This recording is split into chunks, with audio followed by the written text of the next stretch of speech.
ప్రపంచంలో అన్నీ టైం ప్రకారం నడుస్తుంటాయి. సమయానికి లేవడం, ఆఫీస్కు వెళ్ళడం, పనులు పూర్తి చేయడం, నిద్రపోవడం, ఇలా అన్ని టైంకు లోబడి పూర్తి చేస్తుంటాం.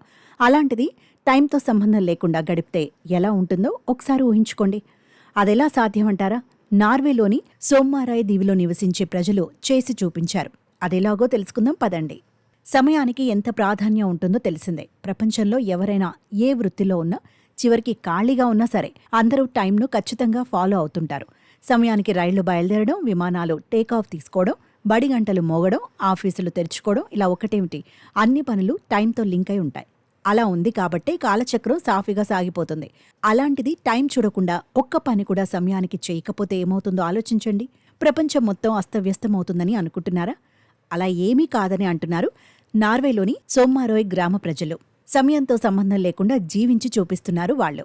బీచ్లో కూర్చొని ఉదయం 2 గంటలకు కాఫీ తాగాలనిపిస్తే తాగుతారు. ఉదయం 4 గంటలకు లాన్ కట్ చేయాలంటే చేస్తారు. తెల్లవారుజామున 4 గంటలకు ఈత కొట్టాలనిపిస్తే కొడతారు.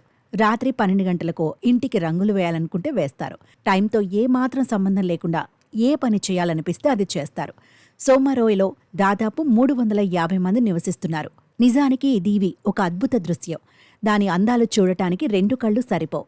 అంతగా ప్రకృతి రమణీయత ఉట్టిపడుతుంది. మన జీవితం అంతా టైంతో లింక్ అయి ఉంటుంది.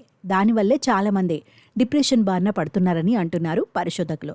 అందుకే సోమ్మారాయ్ ప్రజలు సమయంతో సంబంధం లేకుండా జీవించాలని నిర్ణయించుకున్నారట. అర్ధరాత్రి సూర్యుడు ఉదయించే దేశం నార్వే అని తెలుసు కదా. అందుకే సోమ్మారోయ్లో నవంబర్ నుంచి జనవరి వరకు చీకటిగా ఉంటుంది. మే 18న సూర్యుడు ఉదయిస్తే జూలై 26 వరకు మళ్లీ అస్తమించడు. అందుకే తమకు టైంతో సంబంధం లేదని అంటారు సోమ్మారాయ్ ప్రజలు.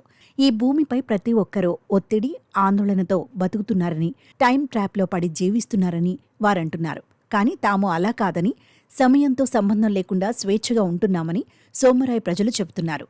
ఇక్కడ అర్ధరాత్రి సూర్యుడు ఉన్నప్పుడు ప్రతి నిమిషాన్ని ఎంజాయ్ చేస్తామని, రాత్రి 2 గంటలకు స్నేహితులతో కలిసి బీచ్లో కాఫీ తాగడం తమకు సాధారణ విషయమని వివరిస్తున్నారు. ఇక్కడి ప్రజలు చేపలు పట్టడం, పర్యాటకం ద్వారా వచ్చే ఆదాయంతో జీవనం గడుపుతుంటారు. టైంతో సంబంధం లేకుండా ఫ్రీగా జీవించడానికి స్థానికులు 2019లో ఓ క్యాంపెయిన్ ప్రారంభించారు. ఇందులో భాగంగా 1650 ఆర్టికల్స్ ప్రచురితమయ్యాయి. సుమారు 100 కోట్ల మందికి ఈ క్యాంపెయిన్ చేరువైంది. ఇందుకోసం సుమారు 99 కోట్ల రూపాయలు ఖర్చు చేశారు. అయితే ఇదంతా పర్యాటకులను ఆకర్షించడం కోసం సోమ్మారాయ్ ప్రజలు చేస్తున్న మార్కెటింగ్ క్యాంపెయిన్ అనేవాళ్లు కూడా ఉన్నారు. ఏదైతేనే మనకెవరికీ సాధ్యం కాని జీవితాన్ని మాత్రం వారు జీవిస్తున్నారని ఒప్పుకోవాల్సిందే.